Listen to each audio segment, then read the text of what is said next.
وبركاته.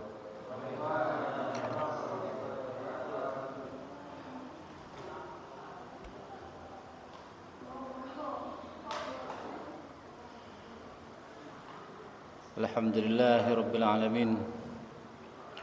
بسم الله الرحمن الرحيم. الحمد لله رب العالمين،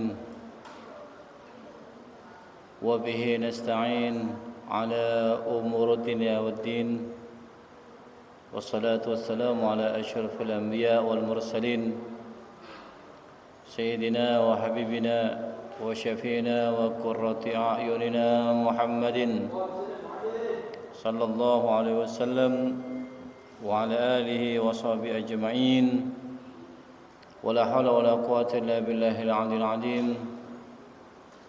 سبحانك لا علم لنا إلا ما علمتنا، إنك أنت العليم الحكيم. رب اشرح لي صدري ويسر لي أمري واحلل عقدة من لساني يفقهوا قولي. أما بعد، حضرة المكرمين، alim ulama wal habaib wal asatid yang kami hormati, para alim ulama, para habaib, para tokoh agama, para tokoh masyarakat di lingkungan Perumnas Keraton Harmoni, baik dari RW, RT, dan para jajarannya. Yang kami hormati para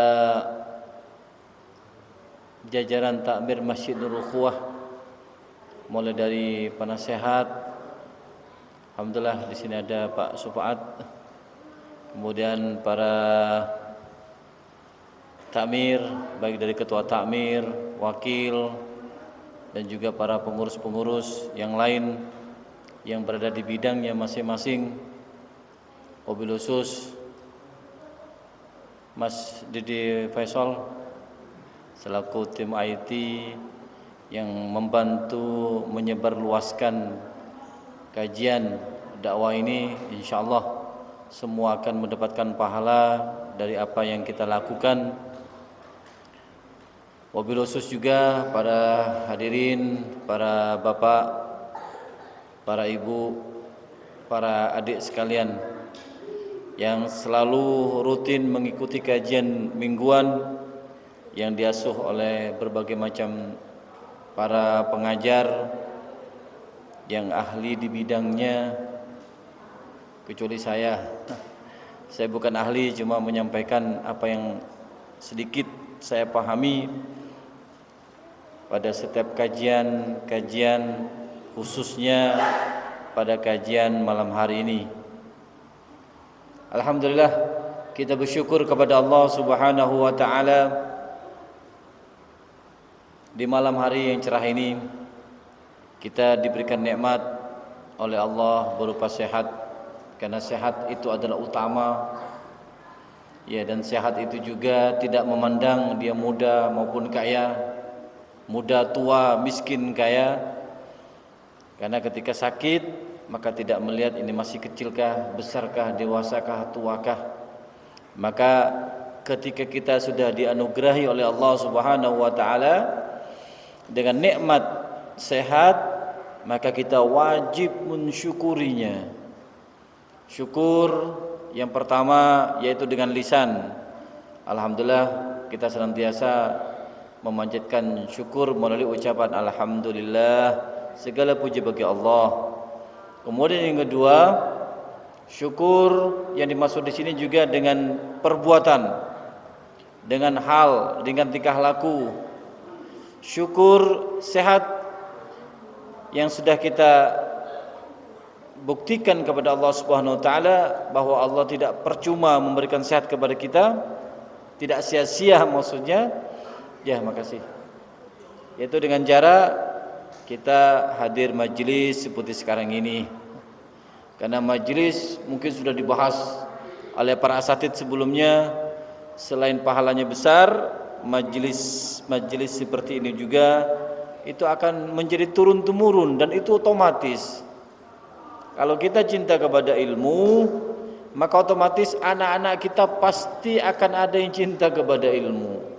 Kalau kita peduli terhadap alim ulama pada kajian-kajian majlis taklim atau majlis ilmu, maka seperti banyak dikatakan oleh ulama, maka pasti di antara keturunan kita, entah mungkin anak ataupun cucu atau mungkin keturunan yang keberapa, itu akan pasti ada salah satunya menjadi alim ulama. Itu adalah janji Allah Subhanahu wa taala. Maka apa yang kita lakukan di dunia ini sebenarnya bukan untuk diri pribadi. Ya, jadi kita melakukan perbuatan amal hadir majlis seperti ini itu sebenarnya adalah untuk anak cucu, untuk kita pribadi yang amalnya akan kita rasakan ketika kita sudah meninggal dunia. Maka yang kedua itu juga berimbas kepada keturunan kita. Sebagaimana banyak diceritakan, misalkan yang surat Kahfi gitu ya, ketika Nabi Khidir dengan Nabi Musa pergi suatu daerah, kemudian menemukan ada rumah yang sudah mau roboh, ya diperbaiki, dan Nabi Khidir tidak minta upah, sehingga Nabi Musa protes, enggak minta upah. Kenapa? Wong kita belum makan gitu ya. Ternyata apa kata Nabi Khidir pada akhir ceritanya? Beliau menyampaikan bahwa Allah Subhanahu wa taala memerintahkan aku untuk memperbaiki rumah ini. Kenapa? Karena di dalam rumah ini itu ada harta perbendaharaan, harta yang sangat banyak, sangat besar, dan ini adalah milik yatim piatu. Kenapa aku disuruh menjaga? Ya karena nanti aku akan serahkan kepada pemiliknya, anak yatim ini. Sebab apa? Sebab orang tuanya soleh. Jadi Allah jaga hartanya sehingga oleh Allah diberikan kepada yang berhak memilikinya, yaitu anak yatim. Bahkan menurut Habib Abdullah Al-Muhdar, beliau mengatakan yang dimaksud yatim harta perbendaharaan yang berada di rumah itu. Makanya kenapa dibiarkan seperti rusak? Mungkin orang luas, orang umum berpikir ini enggak ada apa-apanya, rumah rusak kok, rumah tua. Padahal dalam rumah tua itu dibawa banyak harta milik orang tuanya. Bahkan pendapat beliau Al-Habib menyampaikan itu bukan bapak aslinya, tapi bapak yang nomor 7 ke atas. Di nomor 7, yang pertama buyut nomor berapa, turun-temurun sampai dimiliki oleh keturunannya yang nomor 7. Jadi Allah menjaga hartanya 7 turunan, baru cucu yang ke-7 itu yang menikmati harta yang disimpan oleh buyutnya. Kembali lagi, apa maksudnya? Yaitu Allah menjaganya karena buyutnya itu soleh. Soleh di sini ya ditandai dengan apa? Ya sholat, ya ibadah, ya ke masjid, ya hadir majlis taklim. Itu merupakan amalan-amalan orang soleh sehingga Allah pun menjaga harta perbendaharaannya. Alhamdulillah.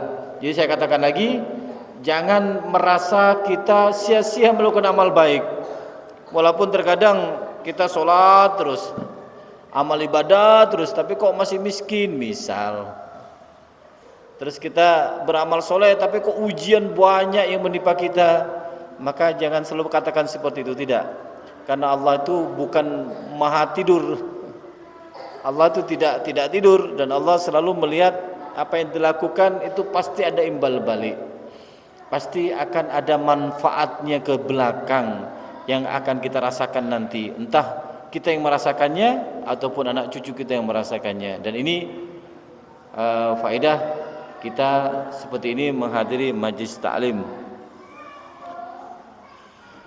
Kemudian yang kedua, salawat dan salam kita haturkan ke hadirat Nabi besar Muhammad sallallahu alaihi wasallam, Nabi kita, Nabi panutan kita, Nabi uswah hasanah bagi kita, Nabi yang menjadi suri tauladan bagi kita, apalagi Nabi yang selalu mengatakan kepada kita semua ya tentang kata Nabi Muhammad SAW bahwa ada keutamaan 10 hari pertama dari bulan Dzulhijjah yang dikatakan oleh Nabi sangat besar pahalanya. Ya, bahkan Allah Subhanahu wa taala pun mengatakan dalam Al-Qur'an, wal fajr wal layalin 'ashr wasyafa'i wal witr. Jadi ulama mengatakan surat Fajr ini, wal fajr, itu demi fajar kata Allah Subhanahu wa taala. Maka perlu diingat ya Bapak Ibu sekalian, anakku sekalian, ketika Allah itu bersumpah atas nama sesuatu, maka pasti di dalam sumpah itu ada hal indah, ada hal agung yang Allah berikan, yang Allah nanti limpahkan kepada para hamba-hambanya. Fajar. Yang kedua, walayalin asyr. Nah, ini yang kita bahas. Dan demi 10 hari. Maka ulama mengatakan 10 hari yang dinamakan walayalin asyr. Dan Allah Subhanahu wa taala bersumpah dengan 10 hari. Yang dimaksud 10 hari ini apa? Maka ulama mengatakan 10 hari adalah tanggal 1 hingga tanggal 10 dari bulan Dzulhijjah. Dan kita alhamdulillah sekarang sudah memasuki malam ketiga ya. Insyaallah, karena Jumat kemarin tanggal 1, Sabtu tanggal 2, malam Ahad ini berarti kita sudah masuk tanggal 3 dari bulan Dzulhijjah. Jadi ketika Allah bersumpah atas nama 10 hari dari bulan Dzulhijjah ini, berarti ada hal agung. Ada apa di balik 10 hari pertama dari bulan Dzulhijjah ini sehingga Allah bersumpah dengan nama 10 hari pertama ini? Ya, makasih. Ternyata banyak ya. Yang pertama, ini disampaikan dalam kitab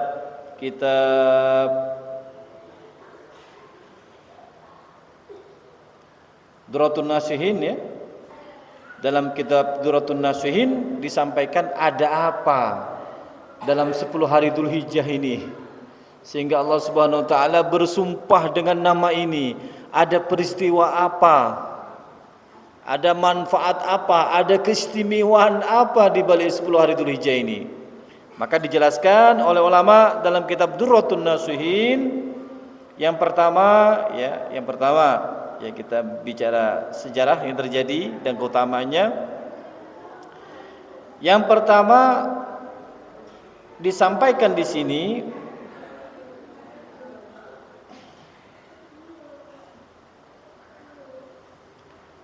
bahwa pada hari pertama dari bulan Dzulhijjah ini Allah Subhanahu wa taala mengampuni dosa Nabi Adam alaihissalam itu pas tanggal 1 daripada bulan Dzulhijjah. Ya. Jadi pada tanggal 1 bulan Dzulhijjah Allah Subhanahu wa taala menyelamatkan kemudian mengampuni dosa-dosa yang dilakukan oleh Nabi Adam, dan pengampunan itu dilakukan oleh Allah Subhanahu wa taala yaitu ketika pada tanggal 1 bulan Dzulhijjah. Jadi makanya disampaikan di sini kalau kita berpuasa, kata keterangan kitab Duratun Nasihin, kalau kita berpuasa pada tanggal 1 bulan Dzulhijjah yang telah lewat, tapi insyaallah kalau kita panjang umur, semoga kita bisa mengamalkan kitab apa yang disampaikan oleh ulama dalam kitab ini. Kalau kita berpuasa tanggal 1 ya, maka Allah Subhanahu wa taala akan memberikan ampunan kepada kita atas segala dosa-dosa yang sudah kita lakukan. Oke. Kemudian yang kedua, hari kedua dari bulan Dzulhijjah ini Allah Subhanahu wa taala mengabulkan doanya Nabi Yunus. Ketika Nabi Yunus berdoa kepada Allah Subhanahu wa taala saat beliau berada di dalam perut ikan ya.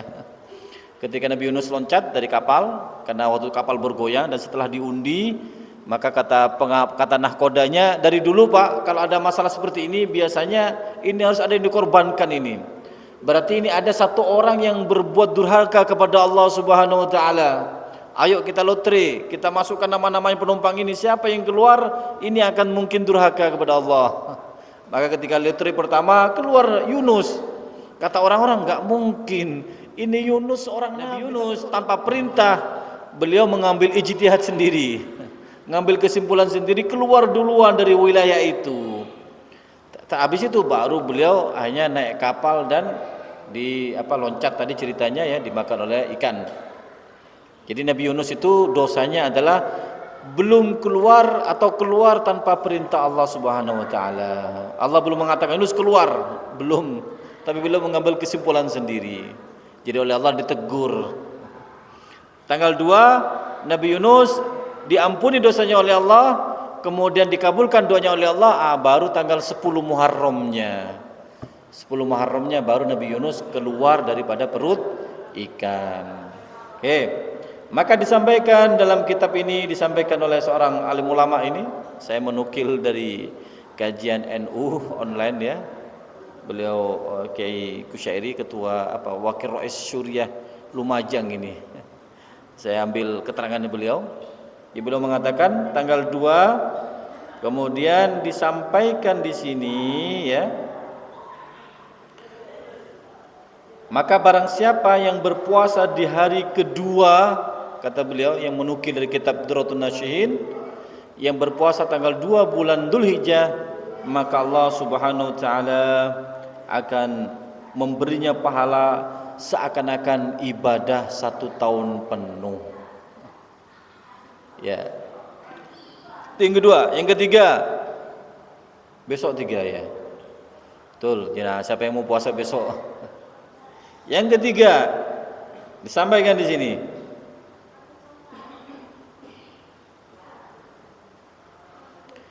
Yang ketiga, keutamaannya kata beliau adalah pada hari ketiga Dzulhijjah Allah Subhanahu wa taala mengabulkan doanya Nabi Zakaria. Siapa Nabi Zakaria ini? Nabi Zakaria adalah seorang nabi, beliau itu masih pamannya Siti Maryam. Ya. Jadi ketika Siti Maryam Imron ya, apa kalau nggak salah abahnya Siti Maryam itu bernadar kepada Allah, kemudian kalau aku punya anak nanti anakku aku akan jadikan mengabdi ya, mengabdi di masjid di Baitul Maqdis itu. Ternyata ketika anaknya perempuan tetap beliau menunaikan nadarnya, dan kemudian Siti Maryam itu diasuh oleh pamannya sendiri yaitu Zakaria. Itu ceritanya. Kemudian ketika Nabi Zakaria melihat keistimewaan Siti Maryam, padahal Siti Maryam itu betul-betul dijaga oleh beliau dan tidak tersentuh laki-laki siapapun, karena betul-betul beliau di dalam masjid ya nyapu, ya ngepel, ya menyiapkan bagi orang-orang yang akan beribadah, menyiapkan apapun. Maka Siti Maryam diberikan oleh Nabi Zakaria tempat khusus mihrab. Di situ Siti Maryam banyak beribadah kepada Allah dan dikunci. Tapi walaupun dikunci, Siti Maryam tetap diberikan makanan oleh Nabi Zakaria, dikasih, tetap dikirim harian untuk makan setiap hari. Jadi bukan dikunci di penjara, enggak bisa apa-apa, enggak. Karena Siti Maryam senang beribadah, hanya oleh Nabi Zakaria diberikan mihrab khusus. Di sinilah kamu, di sini ya, karena kamu perempuan, aku jaga, aku kunci. Maka tidak ada yang bisa masuk ke sini kecuali Nabi Zakaria karena megang kuncinya, dan Nabi Zakaria sudah sepuh. Maka suatu ketika Nabi Zakaria masuk ke mihrabnya Siti Maryam, dibuka, loh kok banyak makanan. Nabi Zakaria kaget, kok banyak makanan, siapa yang ngirim ini? Padahal yang bisa masuk ke sini cuma aku, kata Zakaria. Enggak bisa ada orang lain masuk, tapi ini kok banyak makanan, terus dari mana kiriman ini? Masuk lewat pintu mana? Ya. Bukan seperti di HP, kalau di HP mungkin bisa di-download ya. Ini muncul dan utuh buah-buahan, dan buah-buahnya itu aneh. Maksudnya aneh, bukan buahnya aneh. Anehnya itu mestinya ini berada di musim kemarau, tapi di musim hujan muncul. Yang biasanya sekarang bukan musimnya tapi muncul. Misal kayak durian ya sekarang ya. Kan masih belum musim. Kan tak lihat, walaupun ada yang jual mungkin 1-2, entah sisa yang mana itu. Beda dengan musim, kalau musim kan banyak. Ini misalkan durian banyak. ada atau semangka musim dah sekarang? Enggak, belum. Pokoknya belum musim tapi muncul buah itu. Dari mana? Kalau seandainya ditaruh dispenser mungkin maklum. Di beberapa bulan taruh, nanti ketika bukan musimnya dikeluarin biar mahal harganya, pantas. Dulu kan nggak ada dispenser, nggak ada kulkas masih. Maka disitulah dia mengatakan, ya Maryam, ini dari mana buah ini? Maka Maryam mengatakan, ini dari Allah Subhanahu wa ta'ala, dan Allah mengirimkan melalui malaikatnya. Jadi malaikat yang masuk langsung membawa buah-buahan. Masya Allah, hanya beliau kaget, subhanallah, Masya Allah, ya bukan subhanallah, Masya Allah. Jadi kalau kita takjub, kalau kita kaget dengan nikmat maka bilang Masya Allah. Tapi kalau kita ngeri lihat sesuatu, subhanallah. Karena ini adalah hal nikmat, takjub, ya, kagum, maka mengatakan Masya Allah. Hanya dia berpikir, Allah saja menunaikan keinginanmu wahai Maryam. Bagaimana kalau aku berdoa, aku yakin keinginanku juga akan dipenuhi oleh Allah. Akhirnya Nabi Zakaria pun berdoa khusyuk kepada Allah. Kenapa? Karena Nabi Zakaria sudah berumah tangga, sudah sepuh, ya udah umur berapa ratus tahun lebih. Ternyata istrinya belum hamil juga, bahkan divonis mandul. Tapi Nabi Zakaria tetap berdoa kepada Allah. Subhanallah, apa yang terjadi? Ternyata Nabi Zakaria digabulkan doanya oleh Allah Subhanahu wa ta'ala, yaitu pada tanggal berapa tadi? 3 Dzulhijjah. Ya.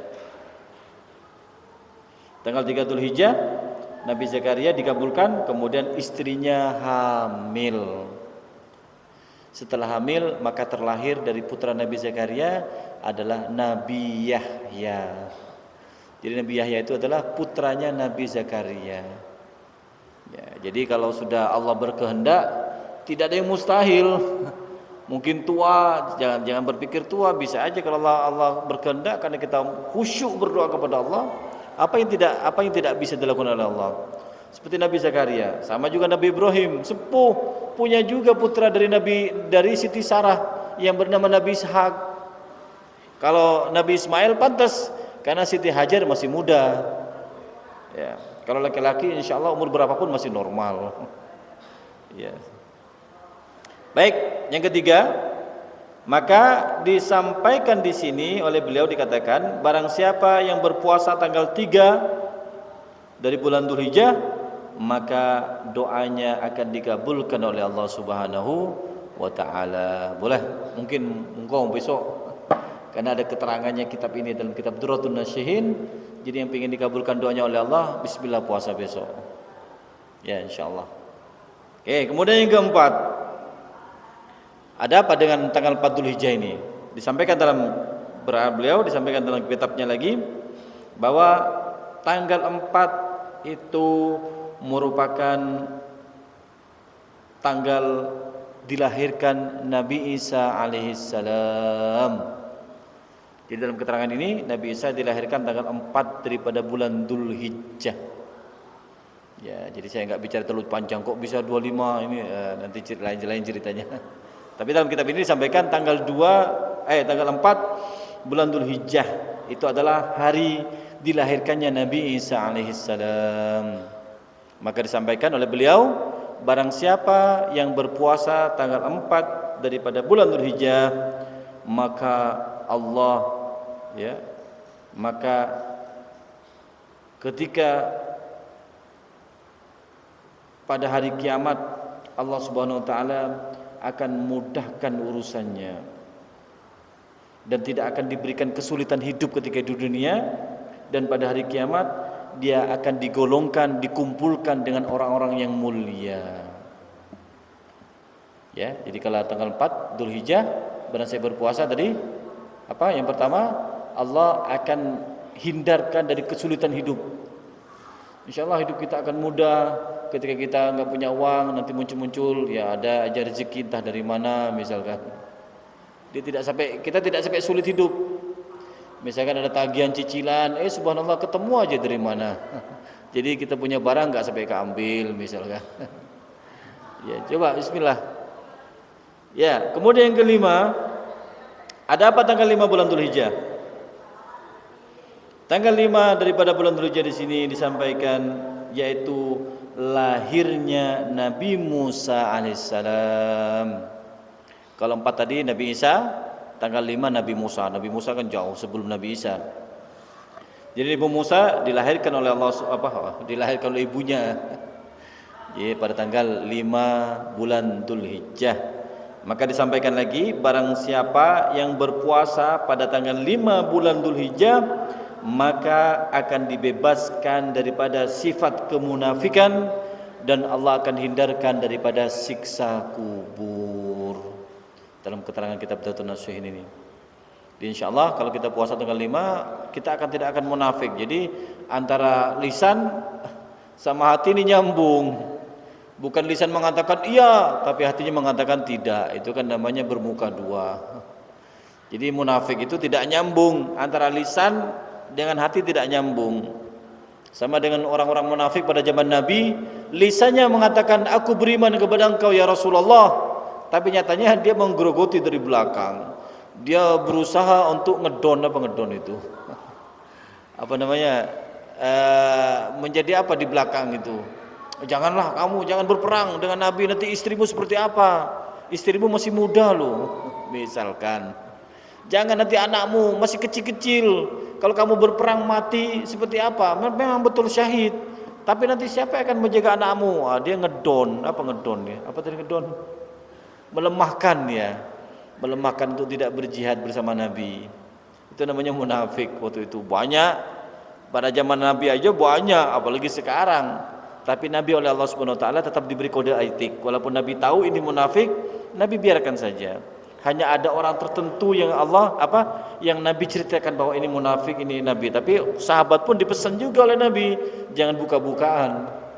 Karena kalau Nabi mau bisa aja kamu munafik dibunuh, bisa aja. Tapi Nabi tidak mau nanti orang berpikir, oh sahabat sendiri dibunuh gitu ya. Padahal sebenarnya munafik sebenarnya. Oke, maka disampaikan lagi, barang siapa yang berpuasa pada tanggal 5 dari bulan Dzulhijjah, Allah Subhanahu wa taala akan membebaskan dia dari kemunafikan. Insyaallah antara hati dengan lisan sejalan. Ketika lisan mengatakan iman kepada Allah, maka hati juga mengokohkan dia. Hanya hati mendukung, ayo beribadah dan beribadah terus. Jangan tinggalkan Allah dan lain sebagainya. Kemudian yang keenam, ada apa pada tanggal 6 dari bulan Dzulhijjah ini? Tanggal 6 dari bulan Dzulhijjah ini Allah Subhanahu wa taala membuka kebaikan kepada para nabi. Jadi para nabi, semua nabi ya, para nabi pada tanggal 6 diberikan kebaikan yang mungkin ketenangan batin lah, diberikan petunjuk lah, atau mungkin diturunkan wahyu lah. Jadi pada tanggal 6 Dzulhijjah Allah pilih pada tanggal 6 itu untuk Allah sebarkan kebaikan-kebaikan kepada para nabi. Jadi nabi menjadi kokoh imannya, menjadi makin kuat untuk dakwah. Namanya dakwah kanan kiri pasti sudah. Kanan kiri pasti banyak enggak suka. Makanya saya katakan dulu, antara berbuat baik dengan menyuruh kebaikan beda. Kalau berbuat baik semua orang pasti senang. Siapa enggak suka orang baik? Pasti saya pun senang. Tapi ketika memerintahkan kepada kebaikan, baru ini sudah mulai ya memerintahkan kebaikan. Harus ini, kamu harus gini. Maka orang yang memiliki perbuatan-perbuatan akhirnya dia berpikir, wah ini nih jadi ini nih. Ini jadi pengganjal hidup saya ini. Misalkan mau korupsi misalkan. Akhirnya temannya mengatakan, jangan, enggak boleh. Akhirnya wah ini jadi musuh utama saya nih, bisa enggak sukses saya misalkan. Entah mau apa, atau ketika dia mau melakukan kejahatan, maka kata temannya jangan. Ini sudah hanya dianggap ini menjadi musuhnya karena menghalang-halangi. Tapi ketika dia baik saja, baik pada diri sendiri, baik pada orang lain, maka semuanya orang senang. Sama dengan Nabi. Nabi pada zaman dulu, pada Nabi Muhammad, siapa yang enggak suka dengan Nabi? Terkenal kebaikannya, semua masyarakat di penjuru Mekah khususnya senang dengan Nabi karena Nabi baik dan terkenal dengan kejujurannya, keamanahannya. Sampai Sayyidatuna Khadijah mengamanahkan kepada Nabi, bawa dagangannya semua. Sukses alhamdulillah dengan amanah tersebut. Tapi ketika Nabi sudah mulai menyuruh kebaikan, di sini sudah mulai orang kafir nggak suka. Karena senang mabuk-mabukan, merasa aduh ini kok dilarang, enak ini. Ya, oke. Maka disampaikan di sini, barang siapa yang berpuasa pada tanggal 6 bulan Dzulhijjah ini, maka Allah akan memberinya kepada dia kasih sayang. Kepada kita yang berpuasa tanggal 6, Allah akan curahkan kasih sayang khusus kepada kita, dan kita tidak akan mendapat siksa atau adab Allah Subhanahu wa taala. Ya, itu tanggal 6. Monggo yang mau berpuasa, alhamdulillah. Karena ini sudah jelas ada dalilnya ya. Ini namanya fadhailul a'mal. Bagaimana kita berlomba-lomba untuk berbuat amal yang lebih banyak, fastabiqul khairat. Baik, kemudian para hadirin yang berkah Allah Subhanahu wa taala, ada tanggal 7. Ada apa tanggal 7 bulan Dzulhijjah ini? Ada apa? Maka disampaikan di sini, pada tanggal 7 Allah Subhanahu wa taala menutup pintu jahanam sampai 10 hari. Di tanggal 7 sampai tanggal 17, 10 hari ya. Betul ya. Jadi 7 hingga 10 hari, ya 7, 8, 9, 10, 11, 12, 13, 14, 15, 16, 17 ya. Betul. Di selama tanggal 7 sampai tanggal 17 Allah Subhanahu wa taala menutup pintu jahanam.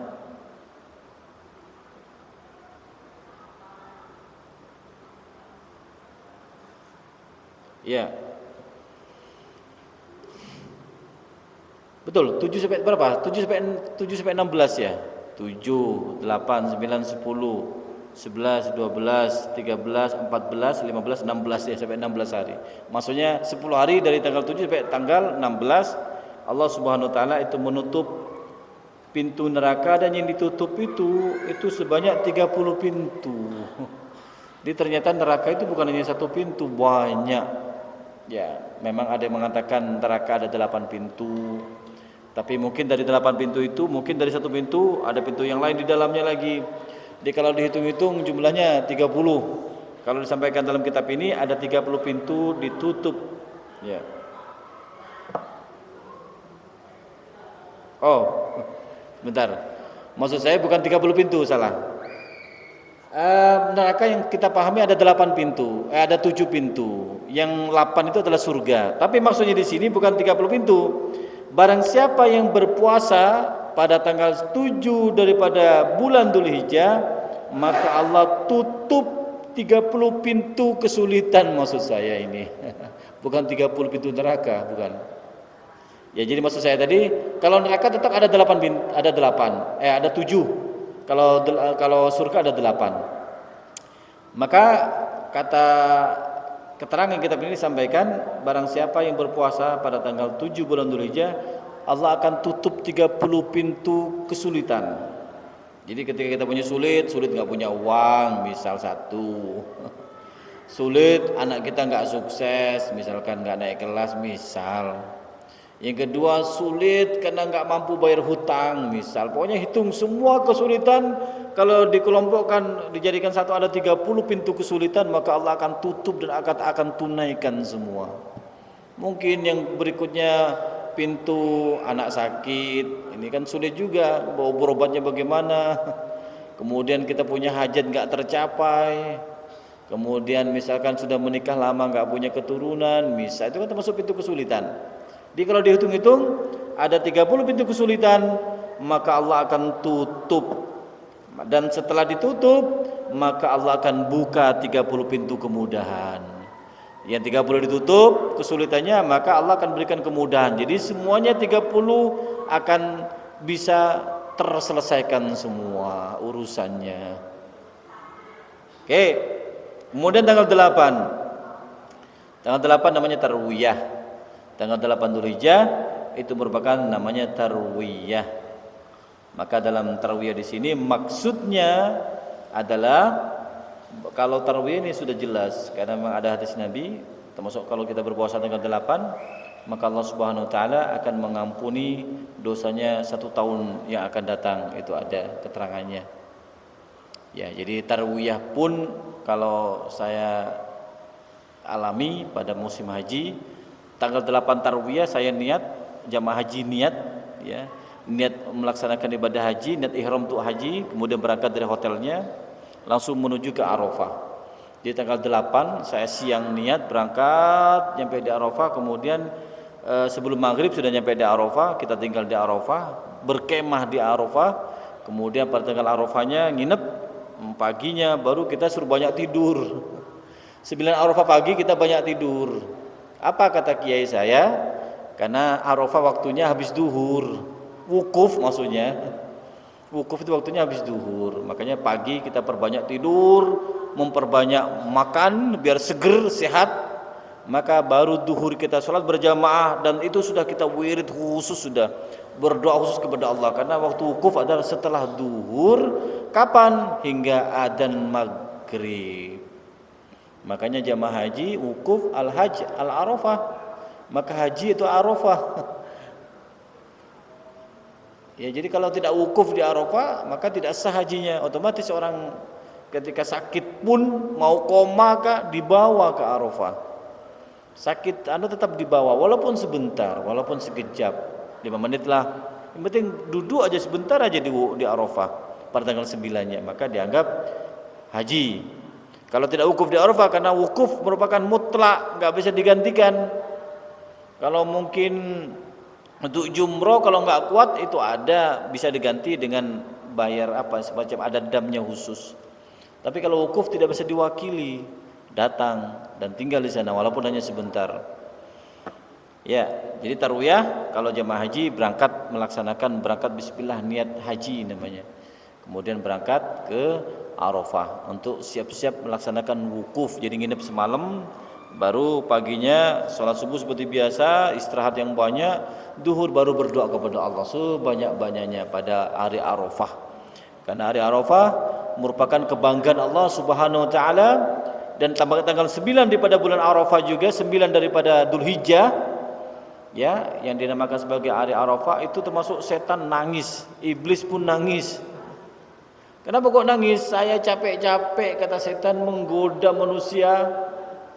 Ya, menggoda manusia, menyesatkan manusia, manusia berbuat buruk, khianatlah atau durhaka kepada Allah lah dan sebagainya. Dengan hari Arafah dia duduk, dia bermunajat kepada Allah, dia berdoa kepada Allah, diampuni semua dosanya. Nyesal itu setan. Tapi enggak apa-apa, namanya setan tugasnya hanya untuk menggoda manusia. Setelah itu tetap digoda lagi. Memang pekerjaannya. Karena setan hasut, dengki dengan kita. Ya, karena dianggap gara-gara manusia ini, gara-gara Adam ini, aku dikutuk masuk neraka nanti. Ya, makanya dia nggak mau sendirian, aku butuh teman, kata setan. Ya, baik, tadi kembali pada tanggal 7. Tanggal 8 ya, pada saya berpuasa tanggal 10 Arafah, tarwiyah ya, 8 tarwiyah, maka Allah Subhanahu wa taala mengampuni dosa 1 tahun. Untuk Arafahnya Allah kasih 2. Yang pertama 1 tahun yang akan datang dan 1 tahun yang telah berlalu. Dapat 2 bonusnya. Kalau hari Arafah. Ya. Kemudian jadi Arafah itu yang utama dari tanggal 9-nya hari Arafah. Karena Allah Subhanahu wa taala mengampuni banyak dosa.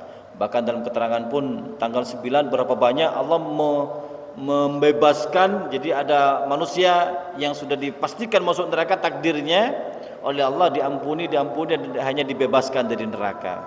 Ketika di hari kiamat kelak dia sudah tidak masuk neraka. Kenapa? Mendapat ampunan dari Allah Subhanahu wa taala. Ya takdir, ya Allah yang menentukan. Apa kata Allah? Kalau Allah berkehendak ini dihapus, enggak jadi, ya bisa.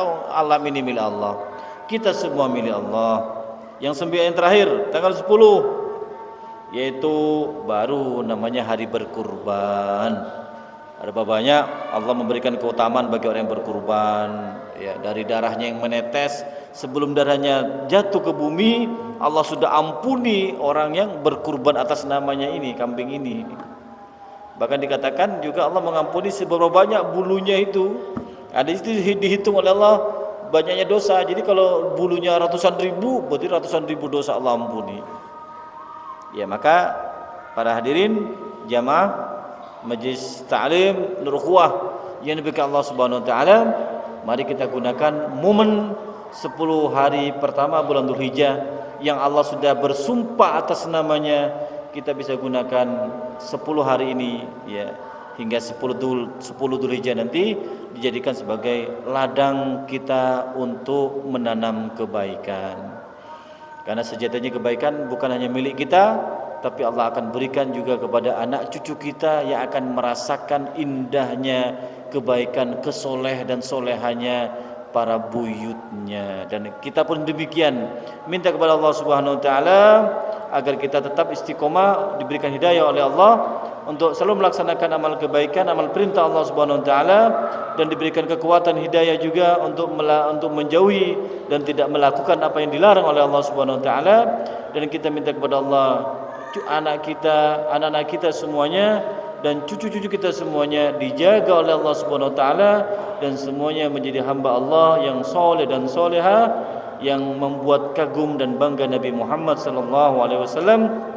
Amin Allahumma rabbal alamin. Demikian yang bisa kami sampaikan untuk kajian kita pada malam hari ini. Kurang lebihnya saya minta maaf.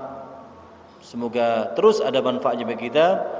Akhiran wabillahi taufiq hidayah wa ridha wal inayah.